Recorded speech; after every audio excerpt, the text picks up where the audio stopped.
Good morning, good afternoon, good evening. Welcome to Hands on SAP Dev with me, DJ Qmacro. It's a lovely sunny morning, and I've deployed the umbrella again to stop the light streaming onto the green screen. Moin moin to Helmut in Germany, in Brunswick, Germany, and welcome. Very excited to be here again. This is the second of probably a pair of episodes of Hands on SAP Dev where we're just looking at the SAP Service Manager. So if you're joining not for the first time, welcome back. And if you're joining for the first time, welcome. Welcome to Lukas as well. Hello to Poznan in Poland, and hello Nico. Welcome to Hamburg. Welcome to everybody, in fact, and good morning, Niels. Happy time zone. Who's that says happy time? Is it Lars? I think Lars says happy time zone. Yes. Anyway, Javier. Good morning to Barcelona. One of my favorite places. Got to know it through SAP TechEd, of course, but yeah, been there many times. Love it. And Hamburg as well. All these places. I love all your places, of course. Right. Anyway, I've got my coffee in my Hands on SAP Dev mug, and yeah, let's get going. Samueli, good morning. Good morning to you. So, where are we? Gautam. Hello to India in Gautam. Whereabouts in India? Tell us, Gautam, where are you from? If you want to. If you don't want to, that's also cool. Am I talking too fast, by the way? This is my second coffee. Maybe that's making me talk too fast, but there we go. Let me already switch to the main scene. And in the main scene, we have the wonderful colleague of mine, Nico. This is the SAP Developer News that came out this morning. And I've sort of paused it in Nico's section. There's the URL to the Developer News, but I just love the what Nico is talking about is an announcement of some removal of outdated versions of UI5. Mumbai, excellent. Welcome, Gautam. Welcome. So it's what 5.5 hours ahead. So yeah, happy lunchtime. Happy lunchtime to you. So there we go. What struck my eye is the screenshot that Nico is using, and it's of course the wonderful, the venerable listserv. Okay, so back in the day when communities were first being born in the sort of the 80s and the 90s, we had a community in the SAP world based around a mailing list, and it was so nice to see. I just thought I'd share that with you. It was so nice to see. Suman, good morning to Bangalore, and good morning, Ian. Good morning, Ian, Mr. Stubbings. Yeah, it's so nice to see listserv, which is a mailing list manager. Is mailing list management software still in action. And I went to listserv.sap.com and listserv.sap.com. There we go. And there are still some lists, alive and well. That one that Nico is referring to is this UI5.announce list, and that's how communities operated back in the day. And it's so nice to see, even down to the the display of the text, the display of the emails in proper monospaced font, right? This is well before email started to go downhill with HTML email, and anyway. So Nico says, I first thought you wanted to show the new subscribe animation. Well, everybody, take a look at the. Is it at the end, Nico? Is it at the end? Where you go? I can't remember. Tell me where it is, Nico. Will we see it in your thing? Anyway, no. Everybody, have a look at the news, and there's a little bit of not an Easter egg, but a nice surprise. There's a cool animation. Nico will tell you all about it. I think it's awesome. Anyway, let's get going. What time is it? Okay, 4 minutes past. So where we left off last time was, in fact, I brought up this to show us where we left off last time. This is right towards the end of the Hands on SAP Dev episode. I've got actually the chapter titles down here. And where we left off was, what we'd done. Let's just remind ourselves, let's just slide ourselves back in. We played around with, had a look at the Elephant SQL broker software and the Elephant SQL service. There's the Elephant SQL service there. I've got no service instances running right now. This is still this sort of back-end service that provides a Postgres database for us. We're not wanting to use Postgres. We just want some service to create instances of and bindings for those instances and everything, and then destroy them again. Okay, and there's a free plan, so this is a great way to sort of explore sort of outside the box. It's in your section. Okay, Nico, check out Nico's section and find the animation. And let us know on Twitter or in comments to the news post what you think. So there's our Elephant SQL, and we looked at that, and we then registered our Elephant SQL broker, which is running actually. Where it is? There it is. It's running as a Docker container, Docker ps-a. That's a very old-fashioned way of doing it, isn't it? Docker container ls-a or ls, whatever, same thing. So there we go. We've got our Elephant SQL broker running as a Docker container. Okay, the Docker container is Zen Benz, right? And this container listens on a certain port. The port is 8080, so I'm using ngrok to expose that to the interwebs. If you remember, in our if you see the actual URL of the broker URL from last Friday, it was F026. Since then, I lost my internet connection. Well, I cut it, so I had to cut the ngrok. But I've restarted ngrok now, so it's just a different URL. Okay, it's the same service running in the same container. I've just sort of restarted ngrok. Okay, of course, I cleared up all the service broker registrations and then re-registered it, what we did last Friday. So that's where we are. And what we'd done right at the end, well, first of all, we'd registered the service broker at the Cloud Foundry level, okay, at a level of an environment instance. And we played around with that and looked at the marketplace, and we created an instance of the Elephant SQL service. We saw that in the Elephant SQL sort of console here, instance console. And then we started to look at SAP Service Manager. First of all, we looked at the SMCTL CLI, but then we also started to look at, where is it here, BTP list, there we go, services. In fact, BTP help all, if we look at that, we can see, there we go, we've got the services offering, services plan, platform. Okay, so we've got the services platform, services plan, offering, instance, broker, and binding. Okay, so we started looking at the BTP CLI and the different objects within the services group, which are the equivalent of the things that you can do with the SMCTL, right? So we looked at that.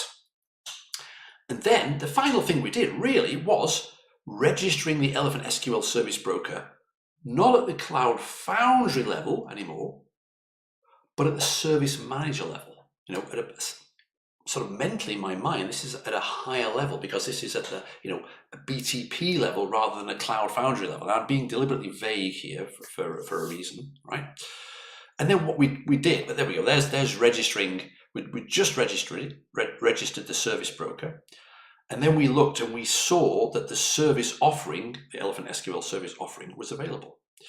And the very final thing we did was we flipped over to a different Cloud Foundry instance. Remember, I've got one in EU10 and I've got one in AP21. And we flipped over and looked at the one in AP21, looked at the marketplace and found that the Elephant SQL service wasn't there. Okay, so that's where we're going to carry on. Does that make sense? Is that a good place to carry on? Because what I want to do is dig in to that journey a little bit more. Also answer a question that Bruno asked last week. Can you also create from the cockpit? Now, I thought he meant, can you create a service binding? Can you register a broker from the cockpit? But actually what it meant was create a new instance of the Elephant SQL service. So we'll do that as well. And then we'll start playing around with the Service Manager API. Okay, does that sound reasonable? Let me know. Okay, so look, we don't need this anymore. Let's go over here and say BTP, where are we connected to? We are connected to my blue global account, okay, and the sub account we're connected to is F78E. If we do BTP hire, we'll see that F78 E is my trial subaccount, okay? And the trial subaccount I've got here, let me just refresh that because it's kind of expired. It's been 5 minutes since I've used it. So there's my trial subaccount, just to sort of have a 30,000 feet. And this trial subaccount has a Cloud Foundry environment instance in EU10, as you can see here. Maybe a little bit bigger. There we go, in EU10. There we go. So let's see what we've got. And this is sort of where we ended up with last time. What we had, BTP list service broker. There it is, okay? And the service broker, we saw as well that the service broker, when we register the service broker, what happens is that,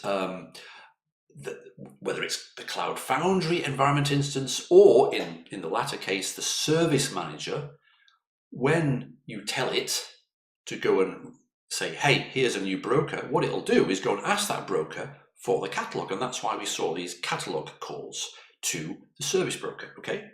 So we got the service broker, and then what we did was said with BTP list services offerings, and we saw at the bottom that Elephant SQL is now a service offering, okay?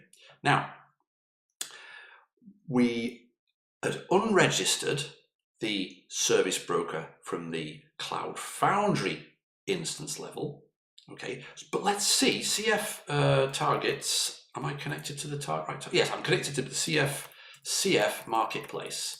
Let's have a look at the Cloud Foundry instance level, i.e. this level here, whether we can see the Elephant SQL service. And there we can. And again, super ugly, but it doesn't matter. We can say CF marketplace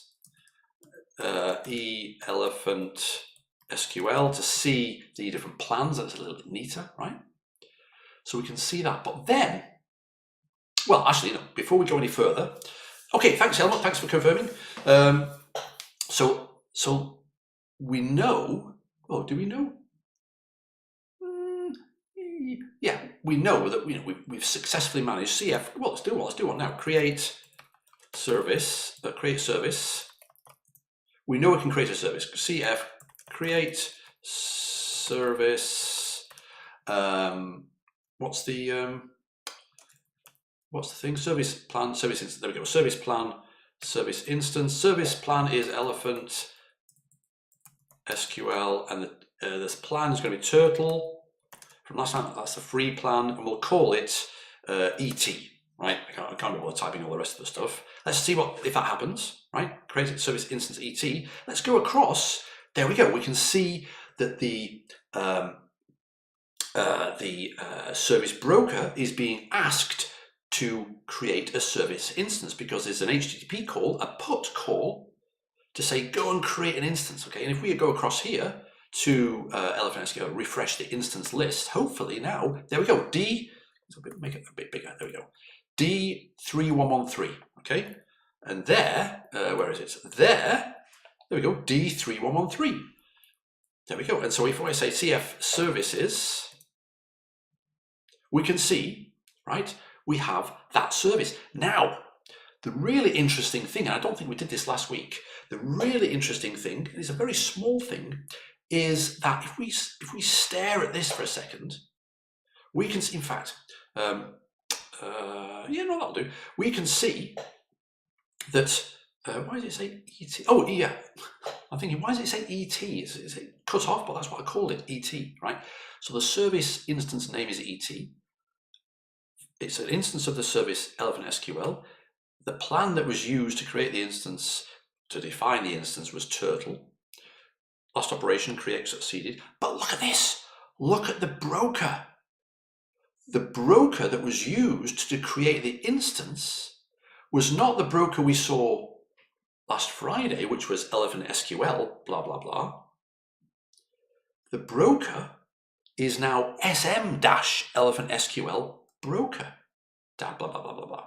So this instance was created through SAP Service Manager. We haven't registered the Elephant SQL broker at the Cloud Foundry level. We registered it at the Service Manager level, at the BTP level, let's call it. Again, being deliberately vague. So that's why we get a different broker. It came via the Service Manager, this meta broker. Okay, so that's really cool. Now let's just create it. Let's remove it again. CF delete service et force, isn't it? Force confirm. I don't like the CF command line switches. Then they sometimes don't make much sense. Force, you're not really forcing. You're just saying yes, confirm. Anyway. So there we go. We've got rid of that service, and in fact, hopefully, if we refresh that, it's gone again. Okay. So again, and also again, that caused a delete request to go to the service broker. Okay. Now, Bruno last week asked, can we create an instance of the Elephant SQL service via the cockpit? Of course, we can see it all here, CF Marketplace and all that sort of stuff, CF Service offerings, there we go, there it is there, we can create them like that. We could also, I suppose, create an instance of the service at the Service Manager level as well. Maybe we'll do that in a minute. So let's go to the cockpit. And let's go first of all to the Cloud Foundry level. There we go. Let's look at the service instances. And, okay, we've got none. We've just deleted that service instance that we created.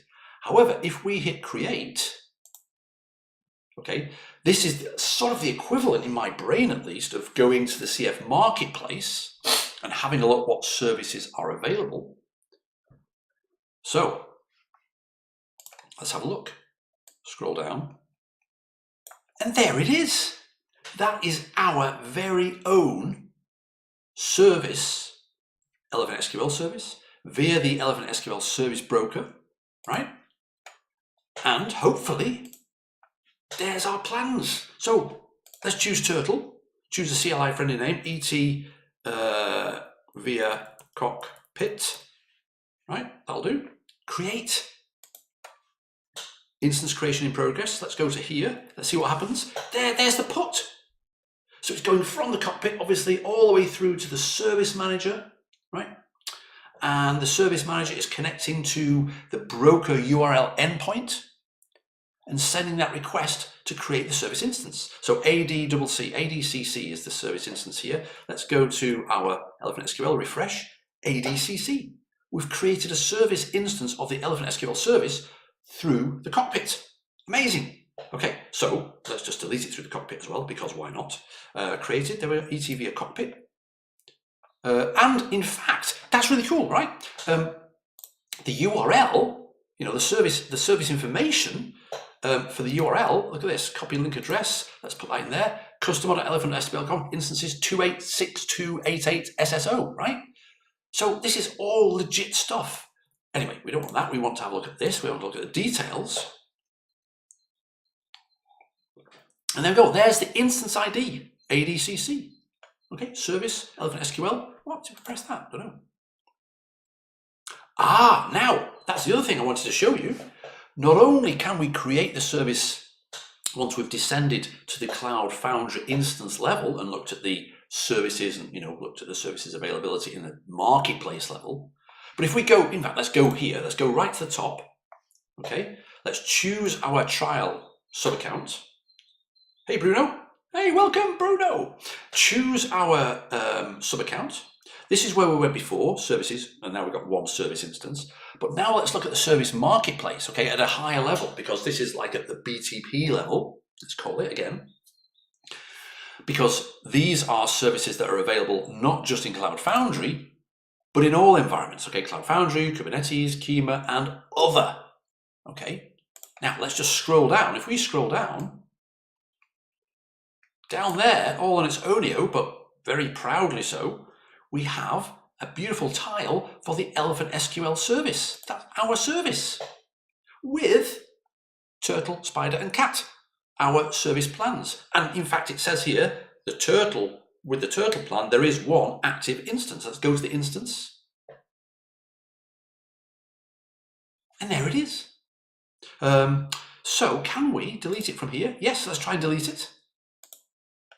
And let's just get ready to flip back to see the request hopefully come in. Delete. There we go. There's the deletion. Smooth. Nico says, smooth. I wish things always work this well. So do I. But this is because we've got good coffee and good company. So the deletion is in progress. Let's go back to here. Let's refresh that. Has that gone? Yes, it's gone. Let's go back to here. Yeah, there we go. So it's gone. There's a service. Oh, there's a service manager instance. I was playing around with this last week. Let's get rid of that as well before we do anything else. Service manager instance, delete. Couldn't delete. Oh, there we go. Oh, service binding. Oh, there we go. Maybe this is another chance for us to use our DSIK. Okay, well, let's do that when we can. Yeah. Or shall we just delete it here while we're here? Service bindings. Yeah, let's do it. Let's do it here just to show you can, right? Service binding, delete that, delete the binding. This is what we would normally have to do instead of using DSIK. Okay, we've got to delete the binding and maybe delete another binding and maybe delete another binding or whatever. So while that's being deleted, okay, so we're going to use a service manager shortly. So there's that. Okay, so hopefully that answers Bruno's question from last week. That's a great question, actually, and it was great to see. There's a binding gone. Let's delete this service manager instance as well. Delete. Okay. Now, where does that leave us? That leaves us with the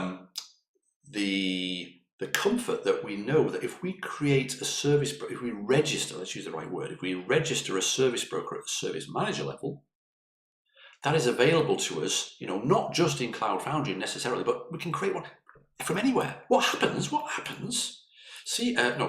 BTP creates services instance. Okay, we could create a service instance of the Elephant SQL at the service manager level, but maybe we'll do that later on. Okay, we don't want to confuse things now. What we did at the end of last week was we went over, we've still got BTP list services broker, right? We've still got the service broker there, it's still available. There it is. And we can see in here that it's in the marketplace. Let's just all environments, other. There we go, other.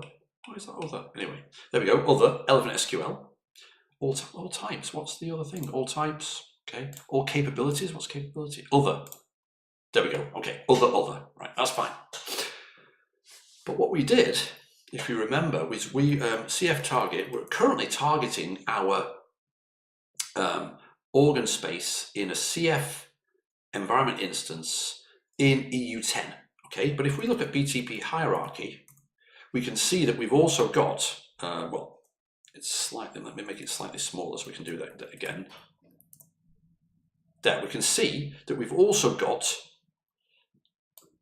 this test subaccount in AP21. I mean, you can see it there, right? Trial and test subaccount in AP21, Singapore. Okay, now, so why don't we say CF targets, get bigger again. CF target, let's say CF set target blue AP21. CF target is now pointing to our Cloud Foundry instance on AP21, and the org is 8FE7, blah, blah, blah, blah, blah, blah, really long, org space, my space. Okay, now, in fact, let's go back again. Let's just remind ourselves, CF set target EU10, CF marketplace, and let's look at the bottom. Did a little drum roll, right? There we go, we can see the Elephant SQL is available to us in the service instance, in the environment instance of Cloud Foundry in EU10, right, in my EU10 subaccount. What I did right at the end was go to the AP21 Cloud Foundry environment instance, have a look at the marketplace, and the Elephant SQL service availability is not there, okay? And we asked ourselves, why is that? And the answer is actually very simple, and it's very sensible. So I had to do a little bit of digging. I spoke to the people who know inside of SAP. They're wonderful people. And of course, as soon as they said, well, of course, DJ, you idiot. No, they didn't say that at all, okay? But I was an idiot. Let's have a look. BTP register services broker, right? these are the parameters that we have to supply. Sorry, I've just got a notification on my watch. Amazon arriving today, something. Okay, hopefully it doesn't come in a minute. And we specify the name for the service broker, Elephant SQL, broker, whatever. We specify the URL, which is this URL here, the service broker's URL. We specify the username and the password for the service broker to authenticate the calls. Hey, Phil, welcome, Phil. Happy Friday evening. And we didn't specify a description, and we didn't specify any labels, and we didn't specify a subaccount.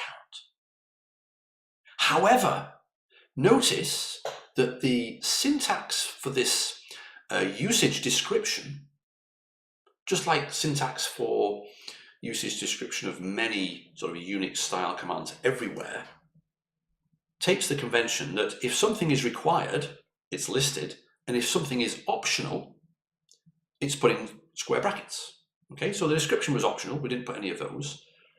The labels are optional, we didn't put any of those. The subaccount ID, the ID of the subaccount is not optional, but we didn't specify it. Why didn't we specify it? Because I'm so used to the convenience, the beautiful convenience of the BTP target facility. I set a target on that particular subaccount, okay? Which means that when I run a command like register service broker, and I don't specify explicitly a subaccount, then my target subaccount is the one that I've targeted. That's the one that's used. So in other words, sorry, the boiler's just gone on. Why is it? Oh yeah, okay. My mum's staying with me. I think she's having a shower upstairs. Where was I? So when we registered the service broker, let's just list it again, list. We registered it implicitly to a specific single subaccount. That's why when we go across to the environment instance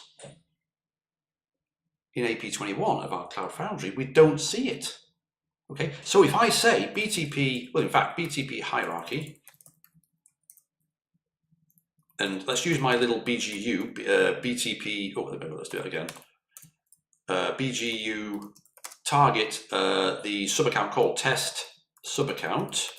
That will give me the ID of the subaccount, okay, and it will also do a BTP target of that. So now BTP, we're now targeting subaccount CD76, which is this one.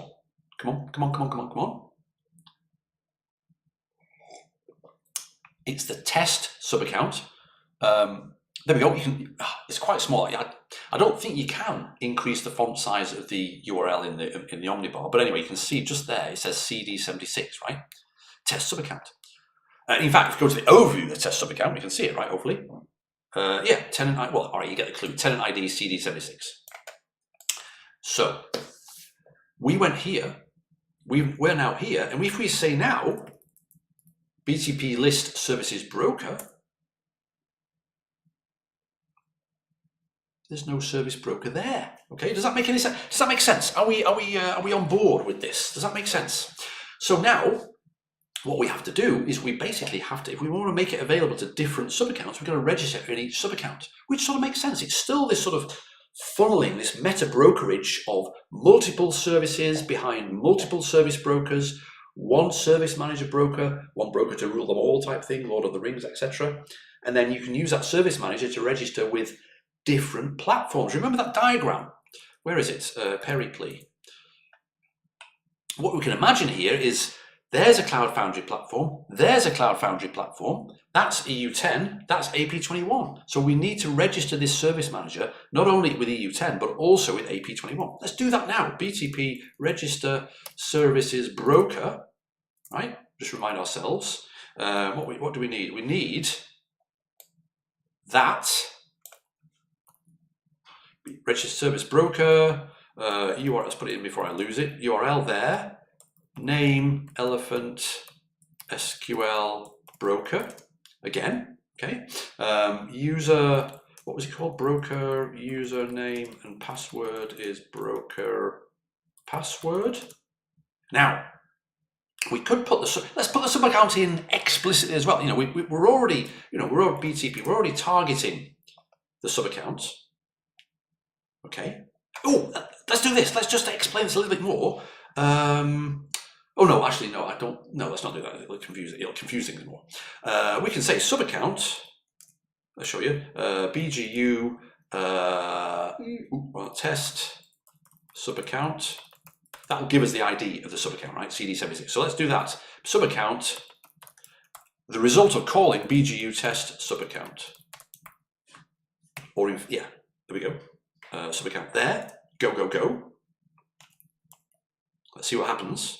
Oh, let's go across to here. There we go. There's the catalog request. Okay. So this is again Service Manager saying, oh, I've been told to register a new service broker. Let me go and ask that service broker twice in this case. I don't know why.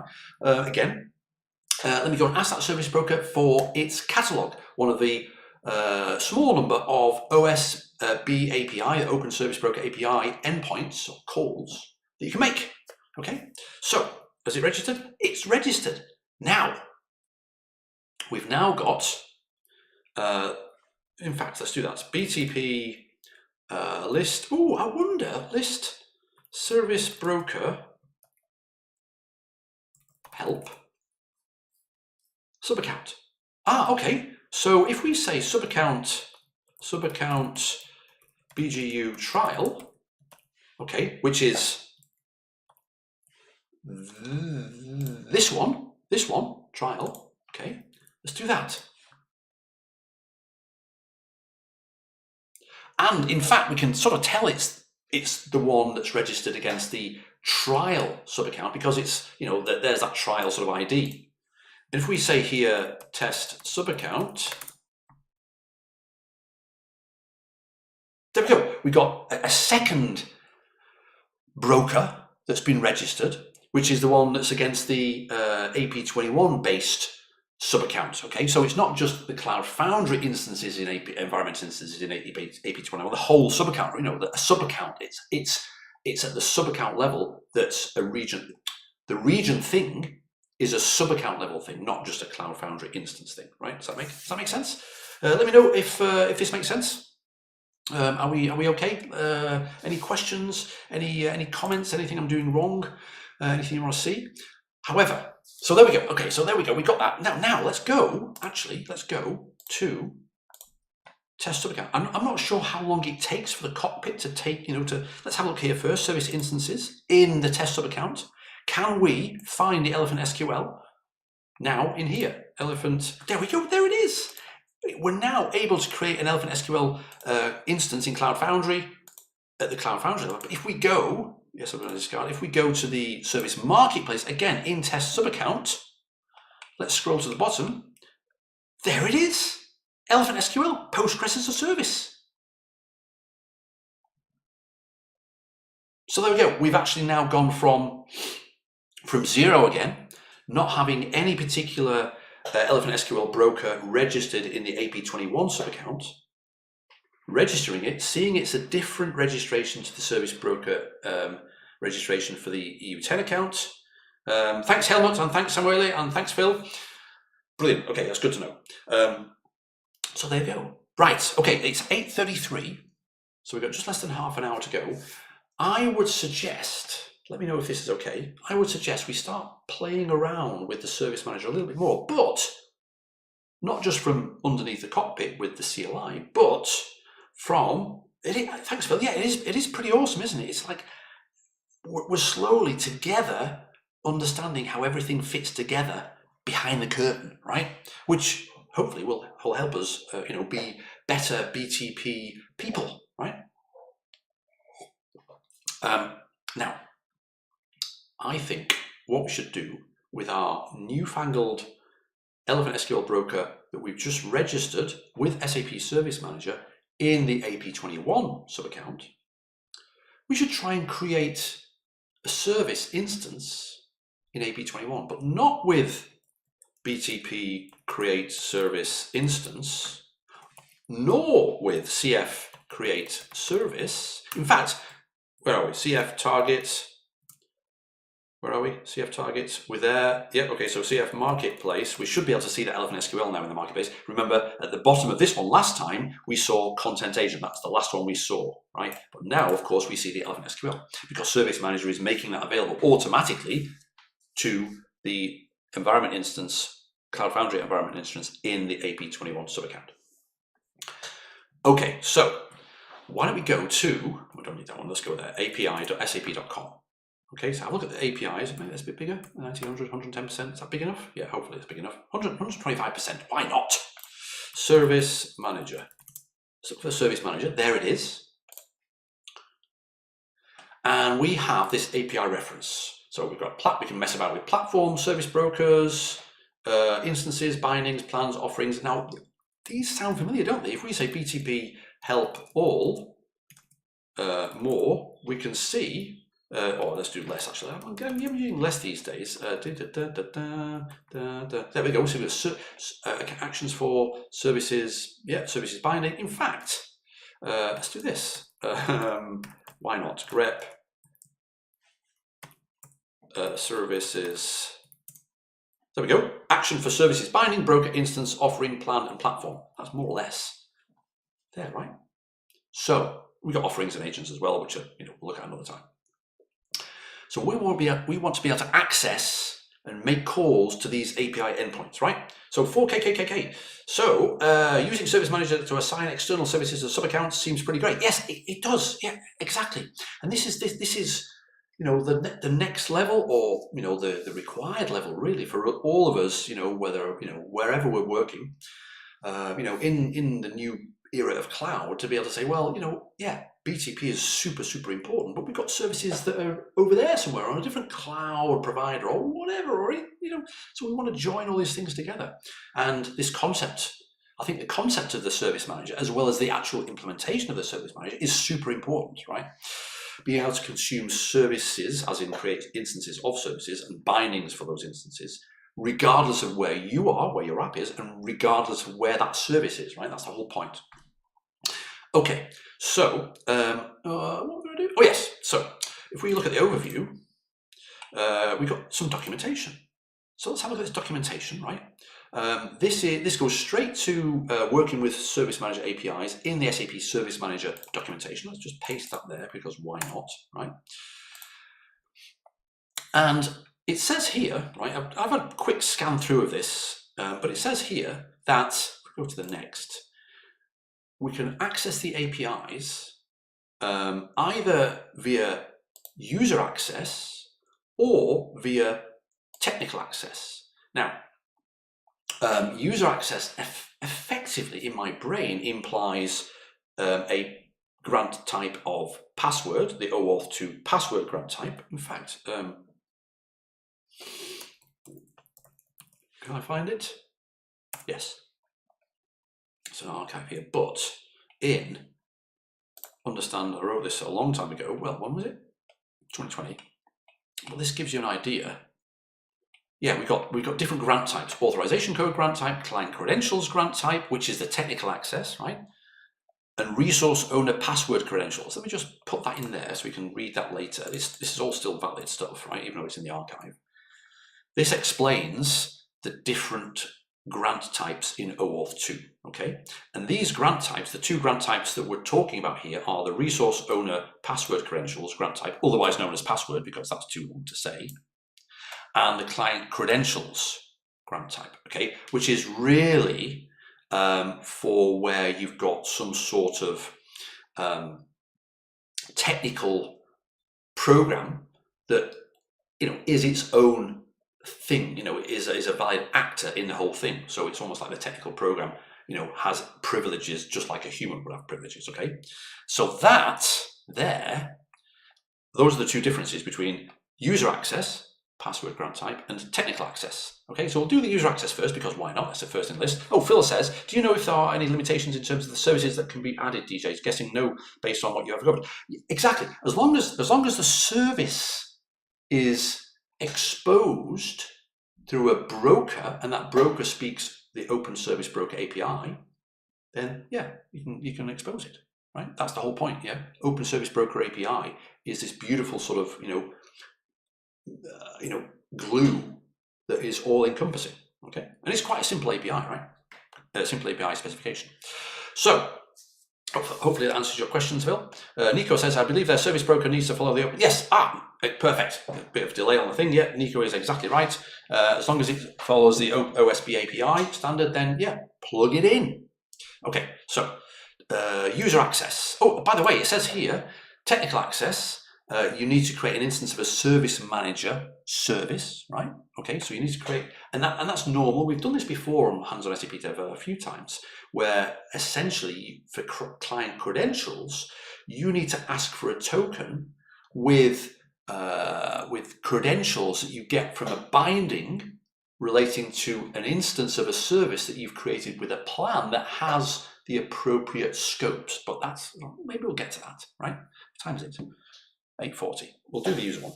Perfect. Okay, so yeah, let's do this user access because that's a bit different, right? User access. Let's just read this very briefly. Service Manager API can be accessed using OAuth 2 access tokens issued for named users, i.e. me, for example, which have the proper roles assigned to them. Obtain the credentials to access Service Manager. Yeah, okay, done that. Assign the Service Manager roles to the user. Assign the Subaccount Service Administrator collection. Now, let's check. BTP hierarchy. We got there. Oh yeah, BTP. What? I'm connected. Oh, I'm connected to AP21. So BTP get security users. What users have we got in this particular thing? What? Oh, sorry, a list, not get. List, security user, list. I'm getting too excited. There's me. Okay, so if I say BTP get and then qmacro plus blue@gmail.com, what role collections do I have? Subaccount Administrator. Okay, so let's try this. It says here I need the Subaccount Service Administrator. BTP list security role. I am literally going off piste here now, which is never a good thing. What was it called? Subaccount Service Administrator. There we go. There it is. Subaccount Service. So BTP assign. There we go. Security role collection. Let's see what we need to do. There we go. Assign security role collection. Role collection name. Subaccount Service Administrator. Always makes me a little bit nervous when there's spaces in names. Anyway, to user qmacro plus blue@gmail.com. Should we try that? See what happens? I've no idea. It worked. Okay, so now this user has not only the Subaccount Administrator, which that's the only thing we had before, right? If we scroll up, why can't I scroll up anymore? Don't know. Anyway, we only have the Subaccount Administrator, but now we've got Subaccount Service Administrator. In fact, if we do it here, get list security role collection, no, list get security user, format JSON, and pipe that into one of our favorite programs, FX. There we go. We can see the role collections, Subaccount Administrator and Subaccount Service Administrator. Okay, so now I've got that. Okay, and then get an access token. So let's just do this manually. Let's copy that thing there because it's a bit long, and what should we do? Let's create a script. Let's create just like a scratchpad thing. So let's call it scratchpad. New script. Let's call it, who's the last person to say anything? Phil. New script Phil. There we go. We don't need that, some function. There we go. So let's put in there what we got from that sort of copy paste of this thing here. What we need to do is essentially make a call. Okay. So you can see here that what we need is a region domain and a subdomain. Okay. So this is where also we get a clue that the service manager is sort of like region or subdomain specific, or subaccount specific. So if we say, well, in fact, what I've got here is a little script, Vic BSP. I only did this the other day. It's just really, really, I think, really useful. It's also .files. There's that DSIK. Hopefully, it should be in there. Or is it BTP? In my BTP directory there, BSP, right? And that's not business server pages for those of you who are old enough to remember. But this just gives me a BTP subaccount property, BSP. okay? And it assumes I'm logged on to BTP, right? So if I say BSP region, well, in fact, if I say BSP and don't give anything, let's just zoom that in, it'll give me all of the JSON properties from the output from BTP get accounts subaccount. But I can say BSP rather state. And the state is okay. I'm pointing to the screen, you can't see my finger. State okay. BSP parent type, it'll give me root, right, which is there. So I can say BSP region. It's just an easy way of sort of resolving those things, right? BSP subdomain is that, right? Who's going to remember that? Not me. So we got that. Let's zoom that out again. In fact, we don't need that. So what we can say here, local URL. URL equals HTTPS, copy paste this, by the way, service manager.cfapps.region domain. So we need the region. bsp.hana.ondemand.com, right? So it's going to be like, cfapps.eu10.hana.ondemand.com or AP21 thingy, blah, blah, blah, blah. V1 OAuth, all I'm doing is, copying this stuff above here. And then the subdomain, which is BSP subdomain token, right? Echo URL. Let's just run that first of all. Okay, echo, oh, double quote, okay, yeah, why not? Yes, oh, no, sorry.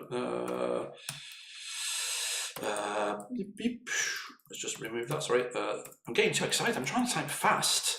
More haste, less speed. There we go. Let's say, oh, it's only 846, okay, fine. Fine, so if we run that, what happens? Let's just run it there, fill. There. So we get a nice URL. So that's the URL that we need. That's our sort of OAuth token endpoint, okay, that we need to ask and send our request to, a request for a token, okay? And that token and the response, if we authenticate correctly, is going to be an access token, which we can then use to authenticate the actual API call, okay? So it's like, please give me a token, here's my credentials. Oh, thank you very much. Now, I want to use this token to make the API call, okay? So we're doing the first thing first. What do we need to do now? Oh, let's make a curl call. Yeah, right, curl. Okay, so I like to do these on separate lines. Curl, now what have we got? We got -i. I like to use the long form because we know what it is then. Curl include, let's have a look. Curl help. Curl include, as you can see here, is just include protocol response headers in the output, right? That's all it is. So it just gives a bit more detail. It's a little bit like verbose, but not as verbose. So include -x post. So that's -x is the method, as in use the post method. But actually, we don't need that because if we're going to be sending some data, which is here, curl will automatically use the post method. Okay, so we don't need the -x post, but we need a header, -h content type, -- header, content type, application, very, very old and wonderful content type, form URL encoded, back in the days of Web 1 where we had forms and everything.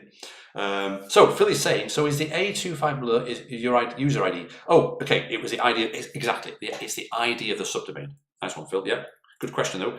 So that's that header. We also need to send it accept header. Do we need to do this? Anyway, accept. This is content negotiation, by the way. Here, my content is in URL encoded name value pair things that you'd normally get from an HTML form. Okay, it's classic. But I would like back, please, application JSON. That's what that's saying, right? And then data. Okay, so this is now sending all this stuff here, but actually you might not know, but curl is so cool, right?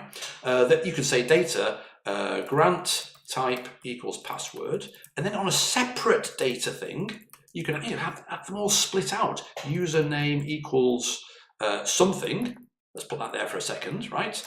And password is something else, right? And then finally the URL is the URL, right? The URL that we've done. Okay, so let's save that. Now, so basically, you don't have to sort of construct this, long string with all the ampersands in between. Curl will do it for you if you give the data on separate lines, right? Now, remember, grant type equals password. This is literally an OAuth call to say, give me a token, but you have to specify in the call what grant type it is, and therefore, to explain the other things that you're sending along with it, i.e. you're sending along a username and password, okay? Not any sort of client ID or client secret, which would be more appropriate for a client credentials grant type token request. Okay, it's a lot of words today, isn't there? So, grant type password. So my username, I use pass as my super secret and very secure store, BTP blue. If I say that, you can see, hopefully, I've got different properties in my password store. I've got a global account, I've got a password, I've got a user. So I can say here, in fact, let's put these in double quotes instead. Username, pass, BTP blue, because we're using my Qmacro blue account, user, right? So I'm not having to type in my username and password in front of you. And I'll do the same thing, pass BTP blue password, right? So Samuel says, will we also try BTP create accounts resource provider? Oh, it's really sounding good. Maybe we should do a third. Let me know. We won't have time to do that, Samuel, or even look into that, but today. But let me know if you think we should do another, a third part to this series, and we'll do it next week. Cool. Let me know. Everybody, let me know. So let's try that. Okay. Now, if we run that, fill.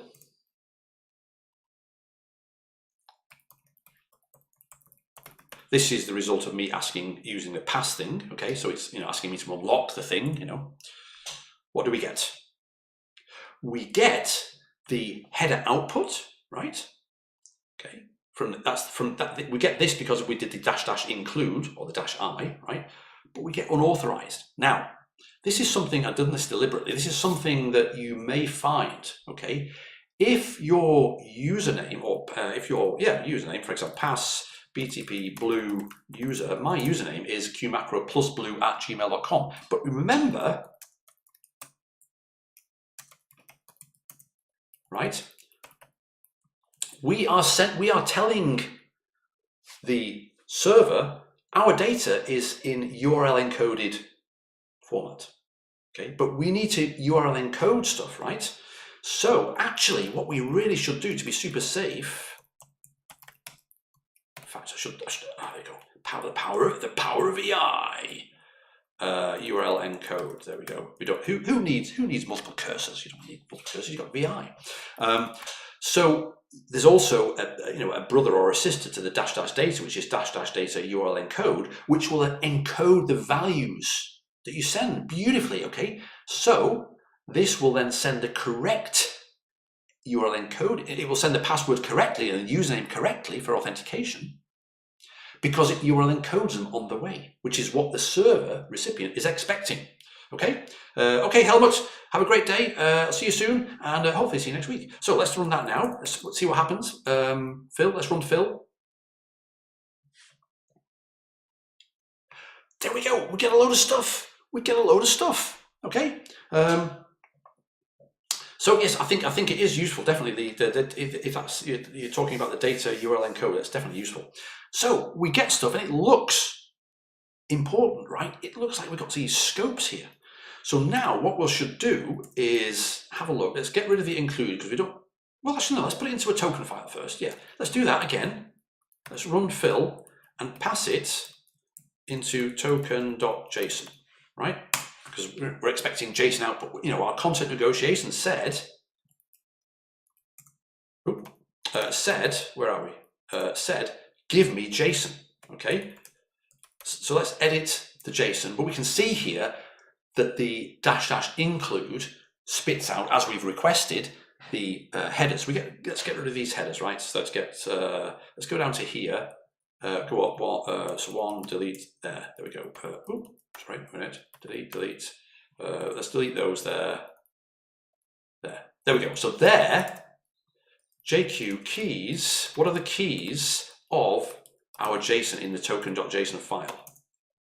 We get an access token. In fact, let's have a look at it. So FX token, we get an access token, we get a token type, we get an ID token, we get an expires in. It's 1,799, 1,800 seconds is what, half an hour? Okay. Interesting. The grant, well, okay. So Nico is saying a really good point. Interesting, you didn't have to URL encode the grant type. The grant type, if we look at VI fill, right, the grant type, the value is just the word password. When you URL encode something, it only, URL encoding is only for, let's call it special characters. So, exclamation marks, maybe pluses, backslashes, whatever. Normal sort of ASCII letters don't need to be URL encoded. I got URL encode, banana, URL encode, banana plus ice cream. There we go. You see, the banana and the ice cream don't get changed, but the plus sign is URL encoded into %2b. Okay, that's why you see on some URLs, you copy paste URLs, some of the stuff might be URL encoded, and it's always a hex value preceded by a % sign. Okay, that's what URL encoded is all about. Anyway, so we've got a token.